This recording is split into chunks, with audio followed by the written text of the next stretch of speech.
வா வாத்தியார் இந்த படம் எவன் கொடுத்த ஐடியான்னு தெரியல. எவனோ ஒரு சினிமா பைத்தியக்காரன் 24 மணி நேரமும் சினிமா கிறுக்கு பிடிச்ச ஏதோ ஒரு கபோதி ஐடியா கொடுத்திருக்கான். அந்த ஒரு ஐடியாவை நம்பி நல்ல டைரக்டரான நலன் குமாரசாமி வா வாத்தியார்னு ஒரு படத்தை எடுத்து தீபாவளி பொங்கலுக்கு மட்டும் தியேட்டருக்கு வரக்கூடிய ஆடியன்ஸையும் நீங்களாம் இனிமே தியேட்டர் பக்கத்து கூட வரக்கூடாதா அப்படின்னு சொல்லி துரத்தி அமைச்சிட்டாங்க. எல்லாரும் நம்ம குழந்தைய நேதாஜி மாதிரி வளர்க்கணும், காந்திஜி மாதிரி வளர்க்கணும், சரி போய் தொலை மோடிஜி ராகுல்ஜி மாதிரியாச்சும் வளர்க்கணும் அப்படின்னு சொல்லி குழந்தைய வளர்ப்பாங்க. ஆனா இவங்க தான் சினிமா கிறுக்கு பிடிச்சவங்களாச்சே, எம்ஜிஆர் மாதிரி வளர்க்கணும் அப்படின்னு சொல்லி இவன் தாத்தா ஒருத்தன் சினிமா பைத்தியம் போல எம்ஜிஆர் படத்தெல்லாம் காமிச்சு வளர்த்து வச்சிருக்கான். அட சினிமா பைத்தியமே. பயப்பட வேணாம். என்ன 2 மணிக்கு கூட்டமா வரானுங்க. இவன் தாத்தா எந்த அளவுக்கு கிறுக்கு பிடிச்ச மென்டல் பையா அப்படின்னு சொல்லி ஒரு சீன் ஒண்ணு காட்டுறாங்க பாத்துக்கிடுங்க. எம்ஜிஆர் நடிச்ச படத்தோட ரீல தூக்கிட்டு வராங்க. இவனுங்க தியேட்டரே வாடகைக்கு எடுத்து அதுல எம்ஜிஆர் படத்தை ஒட்டி பாக்குறாங்க. அப்படி இவங்க எம்ஜிஆர் படத்தை போட்டு பாத்துட்டு இருக்க போது எம்ஜிஆரே போய் சேர்ந்துடுறாரு. சிஎம் காலம் ஆயிட்டாராம். 3:30க்கு உயிர் பிரிஞ்சிருக்கனே. அடங்கப்பன் தாமரபரணில தலைமுழுக. அவர் போன நேரம் பார்த்து இந்த சினிமா மென்டல் தாத்தாக்கு, ஐயா உங்களுக்கு பேர மறந்துருக்கா, உங்களை கூட்டி வர சொன்னீங்க. இவன் தான் எம்ஜிஆர் பைத்தியமாச்சே. அந்த குழந்தைய போய் பாக்குறான். அந்த குழந்தையோட கால்ல ஒரு மச்சம் இருக்குதாமா, அது எம்ஜிஆருக்கு இருந்துச்சாமா. அதனால எம்ஜிஆரே திருப்பி பிறந்திருக்கான் அப்படின்னு சொல்லி இந்த கிழட்டு பையன் நம்புறான். நல்ல வேலை பெண் குழந்தை பிறக்கடா, இல்லனா ஜெயலலிதா பிறந்திருக்காங்கன்னு இருப்பான். இந்த படத்தை வேற இட்ஸ் பிரசாந்த் ஆஹா ஓஹோன்னா பல எம்ஜிஆர் ஃபேன்ஸ் எல்லாம் இருக்காங்கல்ல, போனாங்கன்னா கண்ணீர் காதறி அழுதுருவாங்க. நான் வெளியூர் போன நேரமா அந்த செத்து போயிட்டாரியா. ஏன்னா எம்ஜிஆருக்கு இதை விட ஒரு பெஸ்ட் ட்ரிபியூட் நான் இது வரைக்கும் பார்க்கலீங்க. எவன் எழுதி கொடுத்தானே அது இப்படி பேசிட்டு போறான். ஒரு பெஸ்ட் ட்ரிபியூட் நான் இது வரைக்கும் பார்க்கலீங்க. பரிதான் நல்லா இருக்கா? என்ன பரி வெளியூர்ல இருந்து நாங்க வந்துட்டோம்னா இந்த படத்தை ஃபர்ஸ்ட் டே ஃபர்ஸ்ட் ஷோ பார்த்தேன்டா. அப்ப முடிவு பண்ண இந்த மாதிரி படத்தெல்லாம் தமிழ் ராக்கர்ஸ்ல கூட டவுன்லோட் பண்ணி பார்க்க கூடாதுடா, ஏன்னா உயிருக்கு ஆபத்தா போயிடும். அது மட்டுமா பண்ணாங்க, இந்த குட்டி குஞ்சான எம்ஜிஆர் படத்தை காட்டியே வளர்க்கறாப்ல.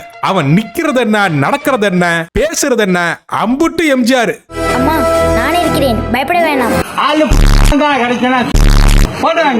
டெக்னாலஜி எல்லாம் டெவலப் ஆகிறதுக்கு முன்னாடியே எம்ஜிஆருக்கு குளோனிங் வளர்த்து வச்சிருக்காங்க. இது கூட விட்டுருக்க, பக்கத்துல ஒருத்தன் எக்ஸாம்ல காப்பி அடிச்சிட்டு இருந்திருக்கான். நம்ம குட்டி குஞ்சான் எம்ஜிஆர் பித்து பிடிச்சவன், நீ எப்படா நேர்மையா இல்லாம காப்பி அடிக்கலாம் அப்படின்னு சொல்லி சாட்டை எடுத்து அடிக்கிறான் அவன. டேய் எம்ஜிஆரே இதெல்லாம் பார்த்தா காண்டாயிருவாரா. பேரன் இப்படி கெடுத்து வச்சிருக்கீங்க. அவன் தப்பு பண்ற பையன் இல்ல சார், அவன் வேற அம்சம். கருமத்தை. இவனோட தாத்தா எந்த அளவுக்கு எம்ஜிஆர் மென்டல் அப்படின்னு பாத்தீங்கன்னா, நம்ம குட்டி குஞ்சா 20 ரூபாய்க்கு லாட்டரி சீட்டை வாங்கி அதுல 50,000 ரூபாய் வின் பண்ணிட்டான். அப்பா 50,000 விழுந்திருக்குப்பா. உடனே இந்த தற்குறி தாத்தா ராமு வாத்தியார் என்ன சொல்லியிருக்காரு? இந்த படத்தை பார்த்திருந்தா அசிங்க அசிங்கமா சொல்லியிருப்பாரு. இப்ப நீ என்ன சொல்ல வர? உழைத்து வாழ வேண்டும். அதனால அந்த தற்குறி தாத்தா என்ன பண்றான், லாட்டரி சீட்டை கிழிச்சு போட்டுறான். லூசுனா இப்படி இருக்க கூடாது, எப்படி இருக்கணும் தெரியுமா?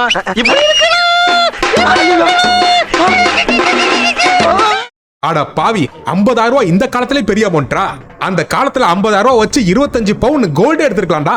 அட முட்டா பாயில. டே எம்ஜிஆர் அப்படி நினைச்சிருந்தா, எம்ஜிஆர் சிஎம் இருக்கிற காலத்துல இருந்தே இந்த லாட்டரி சீட்டு பிசினஸ் எல்லாம் இருக்கதாண்டா செய்யுது. அவர் அப்படி நினைச்சிருந்தா அதெல்லாம் பேன் பண்ணிருக்க மாட்டாரா. ஏன்டா சினிமா டைலாக்கும் ரியல் லைஃப்க்கும் வித்தியாசம் தெரியாம இருக்கீங்க. நீ எல்லாம் எம்ஜிஆர் போய் சேர்ந்திருக்கும் போது கூட போய் சேர்ந்திருக்கணும்டா. மதுரோலி காய்ஸ். இவனுங்க என்ன நினைச்சு படம் எடுத்திருக்காங்கன்னா, இந்த படம் எம்ஜிஆருக்கு ஒரு ட்ரிபியூட்டா இருக்கும் அப்படின்னு நினைச்சு எடுத்திருக்காங்க. ஆனா இந்த படத்தை பார்த்துட்டு எம்ஜிஆரே சில பேர்லாம் திட்ட ஆரம்பிச்சிட்டான். ஏடிஎம்கே காரணால கூட இந்த படத்தை ஓட வைக்க முடியாதுடா. உட்காரவே முடியலடா செகண்ட் ஹாஃப்ல. ஓப்பனா சொல்லணும்னா குண்டி வலிக்குதுடா.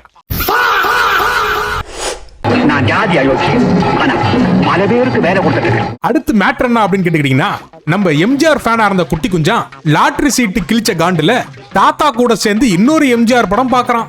அதுல நம்பியாரோட வில்லத்தனத்தை பார்த்துட்டு நம்பியார் ஃபேன் ஆயிடுறான். குடும்பமாடாது குடும்பமாடாது சினிமா மென்டல் பிடிச்ச பைத்தியங்களா. அதிகமா படம் பார்த்தா ஒன்னு அவன் பைத்தியம் ஆயிரணும், இல்ல படம் பார்க்கறவங்கள பைத்தியம் ஆக்கிரணும்.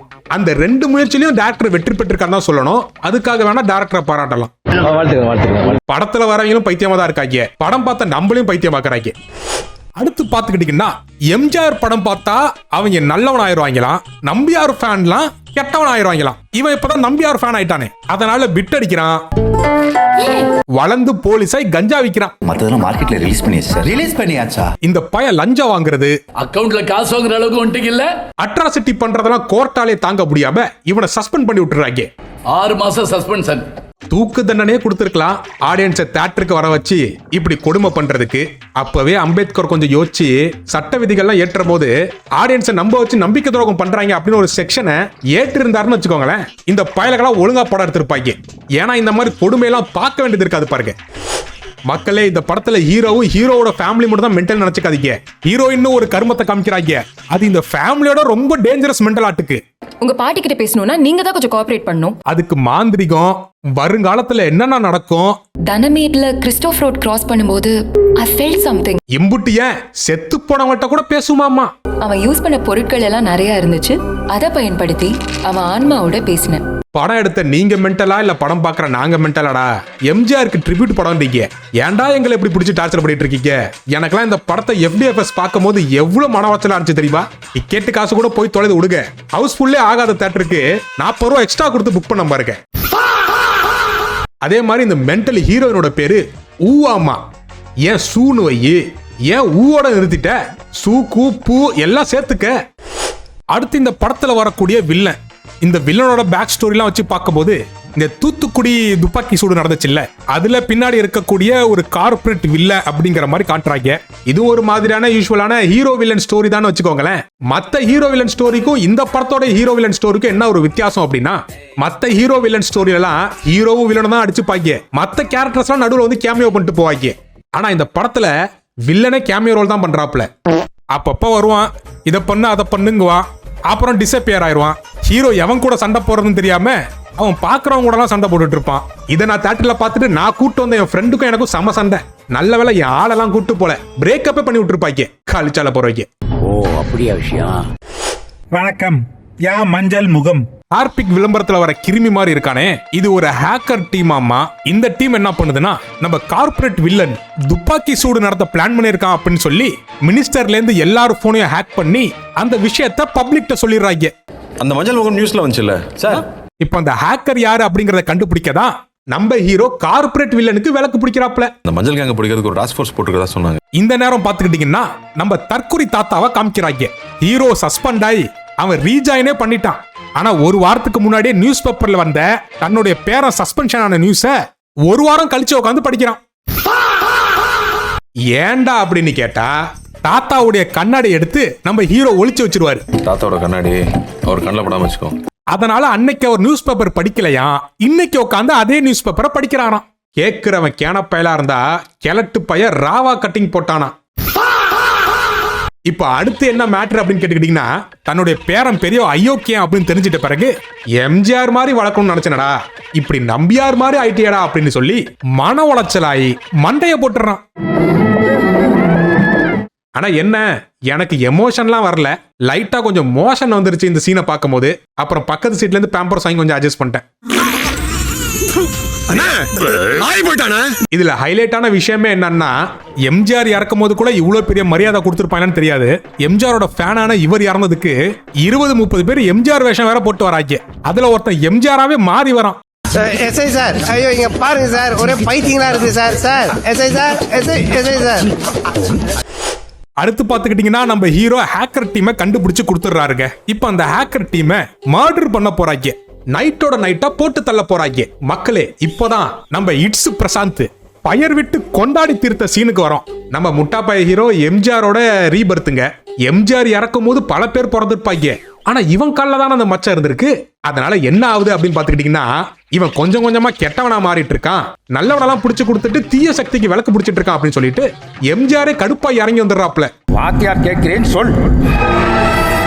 அதாவது நைட் ஆனா நம்ம கதாநாயகன் உடம்புல எம்ஜிஆர் வந்து வரான். கொடூரமா இருக்கு.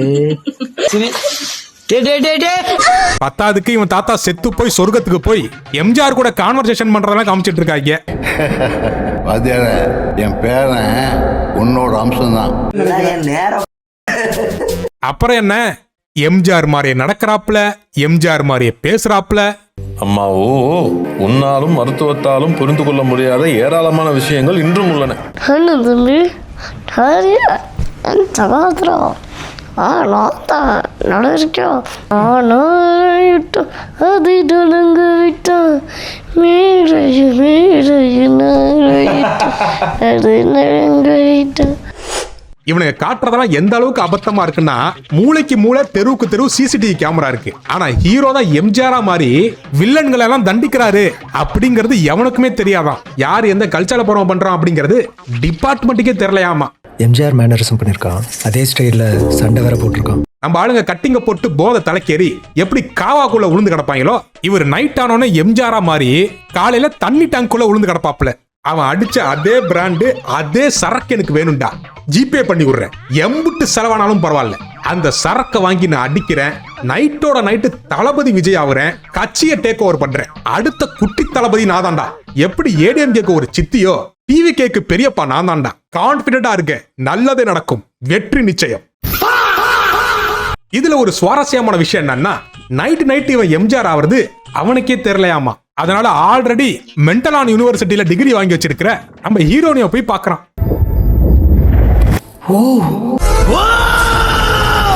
Rameswaran, you're not normal. அப்ப நீ மட்டும் என்ன நார்மலாடி? அவன் பைத்தியம்னு தெரியாம சுத்திட்டு இருக்கான், நீ பைத்தியம்னு தெரிஞ்சே சுத்திட்டு இருக்க. பத்தாவதுக்கு படம் பார்க்க வந்த எங்களையும் பைத்தியமாக்கிட்டு இருக்க, பைத்தியக்காரி. என்ன தம்பி என்னாச்சு? நான் 1ல இருந்து 3 எண்ணி சொடக்கு போடுவோம். அடுத்து இந்த எம்ஜிஆரா மாதிரி சுத்திட்டு இருக்கிற மென்டலை கியூர் பண்ண இன்னொரு பெரிய மென்டல் கிட்ட கூட்டு போறாங்க. அவன் டூப்ளிகேட் மென்டலுக்கு வைத்தியம் கொடுக்குறான் போல. இந்த ஒரிஜினல் மென்டலை பார்த்தோன்னே இவன் மயக்கம் போட்டு விழுந்துடுறான். டாக்டர் வணக்கம், ராமு இல்ல எம்ஜிஆர். ஒரு எம்ஜிஆரா இருந்துட்டு ஏன் இப்படி பிஹேவ் பண்ணிட்டு போறாரு? இவன் ஒரு எம்ஜிஆரே இல்ல. நான் இவ்ளோ நேரமா சொல்லிட்டு இருந்த வினோதமான கேஸ் இவன் தான். ஃபர்ஸ்ட் டைம் இவன் ஹாஸ்பிட்டலுக்கு வந்தப்ப எப்படி இருந்தான் தெரியுமா? நீ ஏன் தத்தா சண்டை போடுற? என்கிட்ட பேச சொல்லிருந்தா நான் புரியுற மாதிரி சொல்லிருக்க போறேன். இப்படி இருந்தவன் இந்த 3 நாளா பண்ற அட்டகாசம் இருக்கே. டாக்டர் வணக்கம். அவர் ஏன் இப்படி ஆயிட்டாரு? இவன் ஆள் மனசுக்குள்ள எவனோ ஒருத்தன் போய் இவன் ஒரு எம்ஜிஆர் நம்ப வச்சிருக்கான். இதுல வேடிக்கை என்னன்னா, இந்த ஹாஸ்பிட்டல்லயே இவனுக்கு ஒரு பேஷண்ட்டும் இருக்கான். Doctor Paul, where is my doctor Paul? ஒரு பைத்தியக்கார பைலட் அந்த மாட்டிட்டு பாடு. இந்த படத்துல ஆனந்தராஜ் கேரக்டர் இது ஒரு தற்குறி சப்பி எம்ஜிஆர் மாதிரி சுத்திட்டு இருப்பாப்ல. உங்களுக்கெல்லாம் என்ன பைத்தியமா இல்ல எங்களையெல்லாம் பார்த்தா பைத்தியம் மாதிரி தெரியுதா? ஆமா. என்ன ஓமா? நைட் ஆனா நம்ம ஆளு எம்ஜிஆர் மாதிரி மாறிடுறாப்ல. மாறி என்ன பண்றான், லூசு மாதிரி உளறிட்டு இருக்கான். ஹீரோயினுக்கு அவன் மேல லவ் வந்துடுது. நானும் எல்லா படத்தையும் பாக்குறேன்டா, மென்டலா தான் லவ் பண்றீங்க. லவ் பண்ணி பைத்தியம் ஆகலாம், பைத்தியத்தான லவ் பண்ணீங்களாடே. நீங்க உண்மையாவே வாத்தியாரோட ஆத்மான்னு நினைச்சேன், ஆனா இல்ல. யார் நீங்க?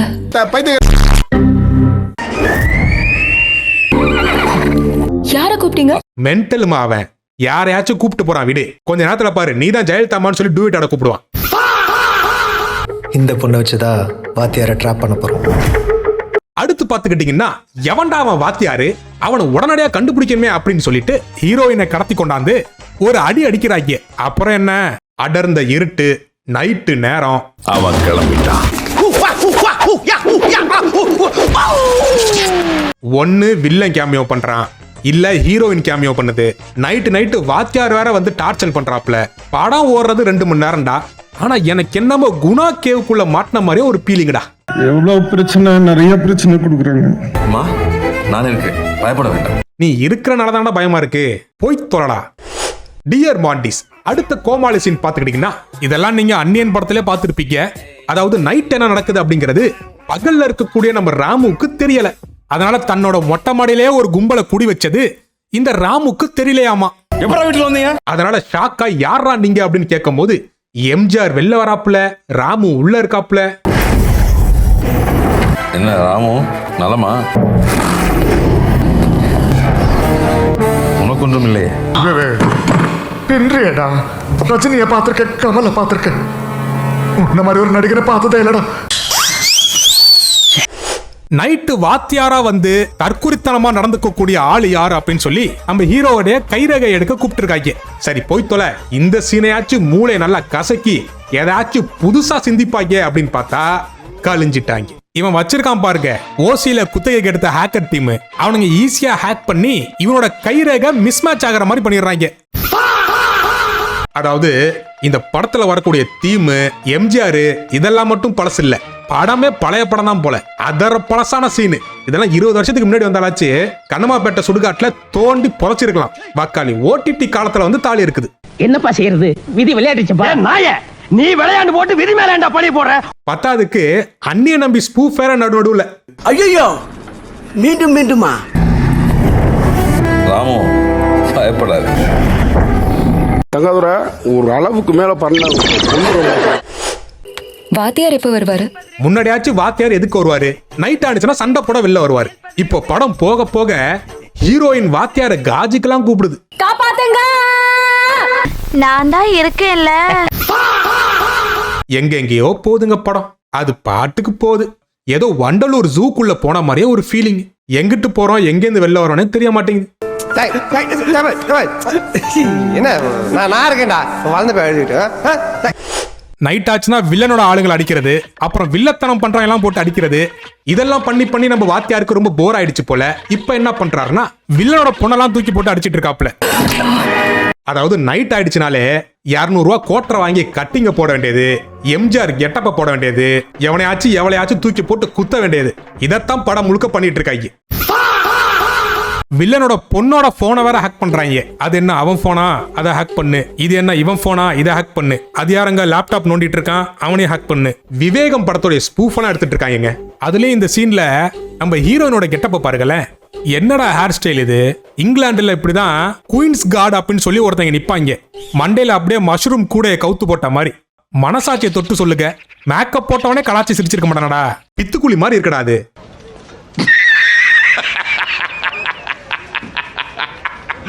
ஆனா இந்த படத்தோடைய ஹைலைட்டே வந்து பாத்தீங்கன்னா எம்ஜிஆர் படங்கனாலே கிளைமாக்ஸ்ல ஹீரோ வில்லன் ஃபைட் இருக்கும். ஆனா இந்த படத்துல வாத்தியார் எவனையோ பிடிச்சு அடிச்சிட்டு இருக்காப்ல. குறுக்க நீங்க போனீங்கன்னு வச்சுக்கோங்க உங்களையும் கூப்பிட்டு அடிப்பாப்ல. வில்லனை தவிர எல்லாத்தையும் போட்டு அடிக்கிறாப்ல. கடைசி வரைக்கும் வில்ல மேல கைய வைக்கல. வில்லனோட ஆளுங்களுக்கும் வாத்தியாருக்கும் ஒரு சண்டை நடக்கும். அந்த சண்டையில வில்லனோட ஆளுங்கெல்லாம் செத்து போயிருவாங்க. ஆனா நம்ம வாத்தியாருக்கு மட்டும் விழா எலும்புல கத்திய சொறி விட்டுருவான். சரி எளவு நல்லதா போச்சு, ஹீரோ இதோட செத்து போயிருவான். ஏன்னா இவங்க வா வாத்தியார் பார்ட் 2 கிளம்பிட்டாங்கன்னா எவ்வளோ யோசிக்க வேண்டியிருக்கு பார்த்தீங்களா. அவன் மறுநாளே குணமாய் வெளில வந்துட்டான். இந்த படத்துல கிட்டத்தட்ட ஒரு 1000 பேரை கொண்டிருப்பாரு ஹீரோ. இவனை மக்களை வாத்தியார்னு சொல்லி கொண்டாடிட்டு இருப்பாங்க. மொத்தத்துல வா வாத்தியார் இந்த படம் எம்ஜிஆருக்கு ஒரு ட்ரிபியூட்னு சொல்லி எடுத்து வச்சிருக்காங்க. கொஞ்சம் ஸ்லிப்பா இருந்துன்னு வச்சுக்கோங்க, நம்மளே ட்ரிபியூட் ஆயிருப்போம். Just miss. அடுத்த குப்பை படத்துல சந்திக்கிற. நன்றி. சேனலுக்கு ஓட்டு போட்டு போயிருக்க.